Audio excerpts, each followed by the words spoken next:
Hello and welcome back to the Nerd Melon Show. It's December, so Christmas season. Lots to celebrate this month.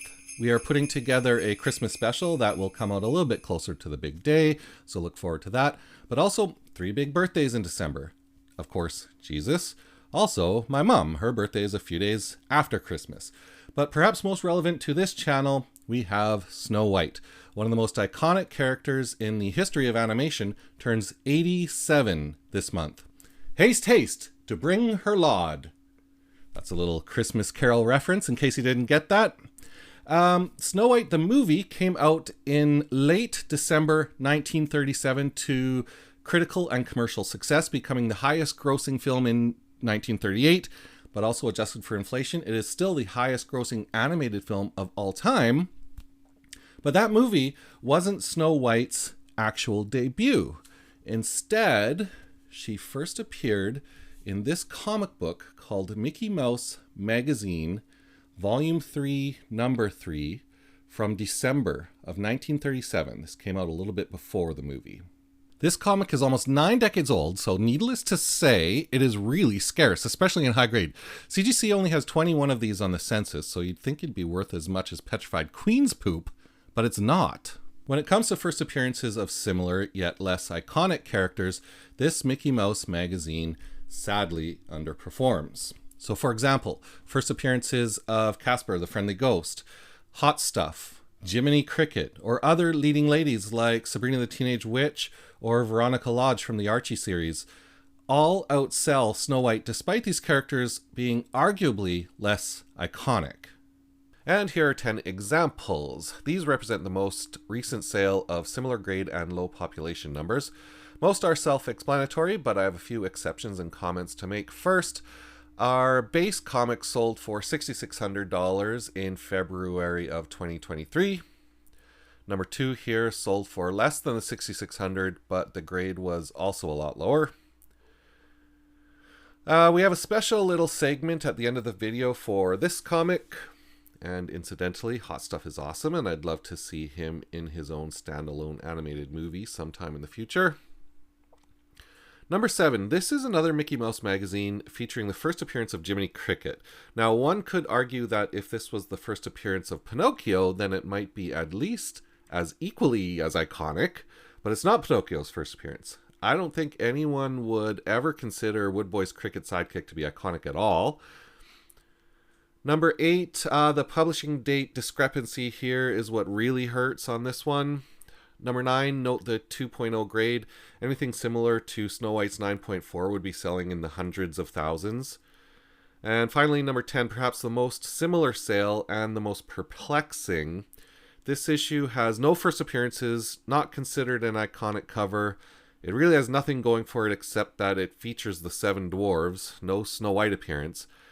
Very similar number on the CGC census, same 9.4 grade. 9.4 also represents the second highest graded for both copies of these comics. But this one sold for more way back in 2007, meaning it would likely fetch even more on today's market. So why is this happening? That is the topic of today's video. And we'll get into a lot of these reasons. I think you'll probably find many of them quite informative. However, I must warn you that the final reason quickly devolves into a mashup of internet slurs, memes, and social media controversy. This is the segment on Rachel Zegler, the so-called final nail in Snow White's coffin. Okay, so why is Mickey Mouse Magazine so undervalued? In my opinion, it's because this comic is from the Platinum Age of comics. That is the period of time between 1895 and 1938. The Platinum era of comics was a time when comics weren't quite comics yet. During this period, we started seeing the gradual introduction of the more traditional comic style, but it wasn't until Action Comics #1 in April of 1938, that's the first appearance of Superman, that we saw the first true traditional comic book style. And of course, this comic ushered in the golden age of comics. So here's Snow White's first appearance in Mickey Mouse Magazine, Volume 3, Number 3. And while this is indeed the first comic appearance of Snow White, it unfortunately has that Platinum Age look to it. It depicts Snow White and the 7 Dwarves in a text and illustration adaptation rather than a traditional comic book panel format. And unfortunately, comic collectors usually view fully paneled sequential art as definitive comic appearances, whereas this might be seen more as a storybook. But I would argue that Mickey Mouse Magazine is not a storybook, and to illustrate this, I'll bring out another example. This is The Adventures of Mickey Mouse, Book 1 from 1931. This is the first mention of another icon, Donald Duck. Again, this is just the first mention of Donald Duck, but it predates the printed Silly Symphony stuff from 1934, which is often cited as Donald Duck's true first appearance. Regardless, this is 100% a storybook. Hard storybook cover, thick book paper, no advertisements, just drawing and text. So now we look again at Mickey Mouse Magazine. Paper comic cover, cheap comic paper. Other sections have regular panel comics, just like the traditional comics. Lots of adverts and games, like traditional comic books. It's just that the Snow White panel is a full-page spread. If they had put one single voice bubble in here, then there'd be no doubt that this is the first comic appearance of Snow White. So this is obviously a super gray area, and it is absolutely the reason there is a lack of exposure for this comic, and it is likely the reason why it took CGC until 2014 to officially recognize this as Snow White's first appearance on their labels. So with my CGC grievances aside, we can continue looking at the other reasons why Mickey Mouse Magazine underperforms. Very quickly now, I have them written out. Extreme rarity leading to limited awareness. Good point. There are only 21 on the census, like I said before, plus very few sales on online auction platforms, making it way too scarce for widespread awareness. That rarity also leads to the next reason, which is a lack of cross-promotion. Like, for example, this is Incredible Hulk number 181, the first appearance of Wolverine, an extremely popular comic, but also very abundant. This comic book gets the benefit of constant exposure in comic book shops, online forums, and comic book conventions, that sort of thing, whereas Mickey Mouse Magazine doesn't get that benefit. Snow White is also overshadowed by other Disney properties. Yeah, so when it comes to Disney, Mickey Mouse and Donald Duck are king, right? And then we've got artists who, like Carl Barks, more on him shortly, but he really helped popularize these characters in mainstream media, whereas Snow White didn't quite pierce the mainstream comic market like these other characters did. Also, competition from other Snow White memorabilia. Yeah, so where Snow White really tends to shine is other non-comic book collectibles. For example, movie posters or toys, things like that. And I think that these other collectible types draw attention and money away from her appearances in comic books, and especially for other Disney collectors who aren't generally into comic books. They're less focused on comic books. And finally, finally, we have to talk about the big Gen Z elephant in the room.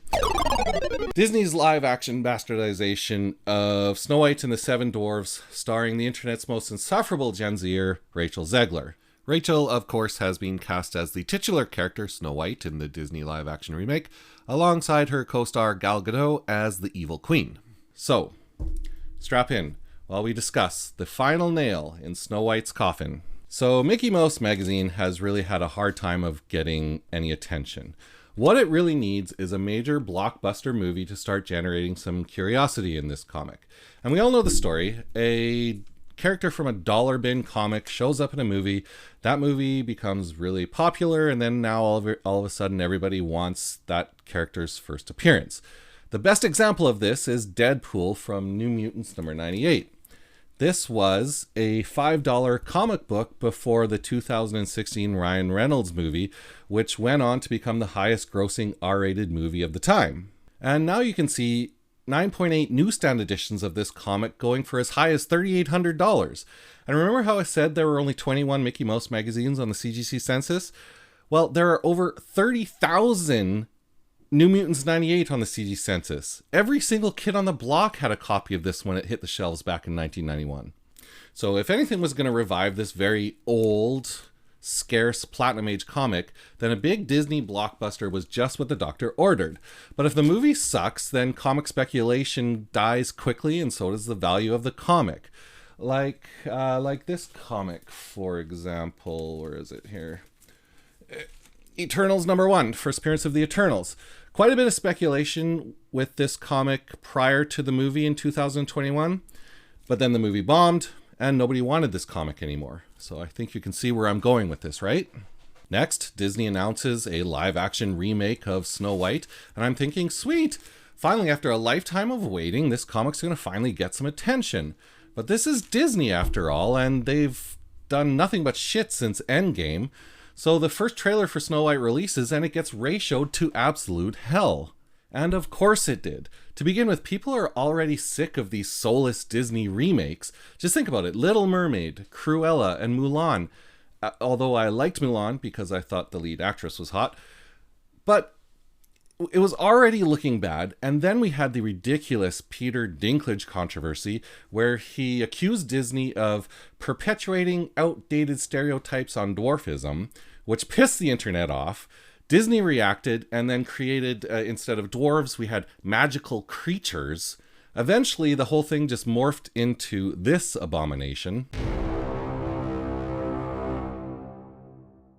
But the Peter Dinklage comments were just the sphincter opening on the shitstorm. Like a swift kick in the butt boobs, i.e. the balls, next came Rachel Zegler. Rachel has become one of the most hated celebrities in the industry. Between her insufferable Gen Z attitude, her comments about Trump voters, and offhanded anti-Semitic remarks towards her co-star, the very lovely Gal Gadot, the internet has turned on Rachel faster than a Pikachu fart in the wind. And if you don't know what that reference is, please go check out our last video. Like, I think the internet would be less outraged if Marvel had gender-swapped Hugh Jackman with Brie Larson in the next Wolverine movie. It's that bad. And it was Disney's reaction to all this that made things even worse. Did Rachel get in any trouble for these comments? No, not at all. Instead, she forced out an apology like a mouse giving birth to a T-Rex. And you'd think that she was auditioning for a Shakespeare play because her apology was filled with sound, very little fury, but also signified nothing. What's up with your double standard, Disney? Like, you fired Gina Carano for saying people shouldn't get attacked for their political views, and then you went and fired her for her political views. I know those views don't fit with your left-wing agenda, but people can quickly see through these egregious activities. Like, so much so that Elon Musk had to sue you on behalf of Gina for the wrongful dismissal because of her political views. You can't make this stuff up. And the whole thing just makes me so mad because, well, I want my copy of Mickey Mouse magazine to go up in value, duh. Anyway, Rachel Dawn with these comments. I know that you've told me before that your version of Snow White is different and it's more of a 2022 version of Snow White. What did you mean by that? I mean, you know, the original cartoon came out in 1937, and very evidently so. There's a big focus on her love story. With a guy who literally stalks her. Yeah. Weird. Super weird. So we didn't do that this time. All of Andrew's scenes could get cut. Who knows? It's Hollywood, baby. So she wants to move away from the traditional romance narrative. She mentions that her character will not be focused on love or saved by the prince. Most people would think that that just takes away from the charm of the original movie. I personally think that's weird. Like, if I were Gal Gadot, well, first I would be drinking my own bathwater, but after that, I would want to sit down and have a talk with Rachel. Now, this is just speculation here. I'm not saying these things myself. I'm just speculating on what Gal might say to Rachel if she had the chance. First, I think Gal might say something like, empowering modern women doesn't mean rejecting traditional femininity, but I get how you might think this since your personality lacks all femininity. And you know, I kind of agree with your comments about Andrew Burnett playing Prince Florian. I think all of his parts should be cut from the movie as well. After all, I don't think the audience would ever think someone as handsome as Andrew would ever go for such a strong and independent woman like you. And also, his comments on your OnlyFans account about how would be like throwing a hot dog down a hallway were just plain rude. Again, I do not agree with any of this. I like Rachel. I think she's a great actor. And I condemn any negative words said against her. I told you this was going to devolve into something nasty, and it's only going to get worse because the second Snow White trailer just dropped a few days ago.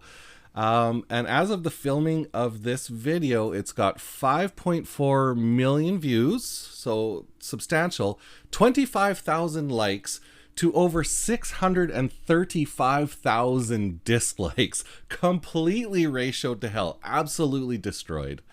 And the comments section is absolutely hilarious. Let's look at a few of these. Momin4728 says they finally did it. They made a movie nobody is going to pirate. Absolutely, Momin. Look at this. 17,000 likes. Almost as much likes as the video itself. Disney. We are a diverse and inclusive company. Also Disney. We don't hire dwarves. Exactly. That whole controversy with Peter Dinklage, that's it right there. This one has more likes than the actual video. 30,000 likes. Steven Krasowski says, if I saw this movie on a plane, I would still walk out. Oh, brutal. And this one, 46,000 likes. Like 20,000 more likes than the trailer itself. Redbeard Dan 2000 says, I'll give Disney some credit. They're brave enough to leave the comments section open. Absolutely. I think that's it for Snow White. Like, this comic already had a bunch of stuff stacked up against it, but now with the controversy between Zegler and Dinklage, and the film has just such this negative buzz around it, I think it's absolutely the final nail in the coffin. Sorry, Snow White, you're cancelled. But wait, we're not quite done yet. Snow White's not the only one that's going to get cancelled today. Remember how way back at the start of this video I said we had more to say on the artist Carl Barks? Well, when researching this video, we came across some interesting art that we want to share with you. Now, this is actually going to be like a little mini cancellation segment. We hope to insert these 1 to 2 minute humorous cancellations into future videos, and this is going to be our first one. Okay, so listen, if you didn't know who Carl Barks was, he was an artist for Disney. Originally, he was only known as the Good Duck artist because Disney didn't post artists' names in the comics in the 40s and 50s. It wasn't until the 60s, 70s that he started getting mainstream attention because Disney started posting artists' names in their comics. But indeed, he was the GOAT for his iconic work with Uncle Scrooge and Donald Duck, which is why that Donald Duck comic at the start of the video sold for over $40K. But he also had a lesser known side to his artistic output. So after retiring from Disney, he started taking commissions for original art, and some of these works were definitely not Disney material. We're talking full-on, provocative, anthropomorphic duck women. Let's take a look. We start with his unknown titled painting, which is frankly the least shocking of them all, depicting a brothel of duck women with 2 prostitute ducks robbing this John, while this poor soul is somehow half buried in the ground. In the Caliph of Baghdad, we see our first full frontal duck nudity. Think of this the next time you order the chicken breast at KFC. This one is one of the more bizarre paintings. It is simply entitled Nude Duck on a Dish. I think I saw this on the menu at Mr. Jew's in San Francisco. And perhaps the most shocking, Xerxes and the Harem.